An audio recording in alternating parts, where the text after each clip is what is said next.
বিসমিল্লাহির রহমানির রহিম। Hello viewers, কেমন আছেন সবাই? আশা করি সবাই ভালো আছেন। Gazi biker YouTube and Facebook পেজের পক্ষ থেকে আবারও আপনাদের মাঝে চলে আসলাম একটি রিকন্ডিশন বাইক নিয়ে। আজকে বাজাজ কোম্পানির একটি প্ল্যাটিনা বাইক আপনাদের সামনে নিয়ে আসলাম। বাইকটি রান করছে 19,315 কিলোমিটার। বাইকটি কিন্তু এখনও পর্যন্ত যথেষ্ট ফ্রেশ আসে। বাইকটি 22-এর মডেল।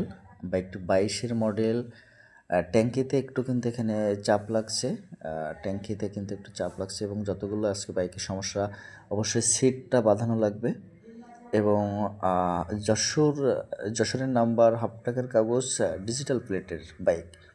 বাইকটি কিন্তু ওয়াশ করা নাই, যেভাবে আছে সরাসরি মালিকের কাছ থেকে কিন্তু বাইকটি দেখানোর চেষ্টা করছি। আর বাইকটি কিন্তু আপনাকে নিতে হলে স্ক্রিনে দেওয়া নাম্বারে যোগাযোগ করতে হবে। বাজাজ প্ল্যাটিনা বাইকটি কিন্তু এখনও ফ্রেশ আছে। বাইকের ইঞ্জিন কোয়ালিটি কিন্তু একেবারে ফ্রেশ আছে। বাইকটি কিন্তু 19,000 কিলো রান করছে। এবং বাইকের আরেকটি বিষয় আমি দেখিয়ে দিই, সামনের কিন্তু যে মাডগার্ড এবং শো কভার সেটা কিন্তু একটু স্ক্র্যাচ আছে। এই অবস্থায় বাইকটির দাম চাওয়া হচ্ছে 80,000 টাকা। অবশ্যই আপনারা দামাদামি করতে পারবেন। আল্লাহ হাফেজ।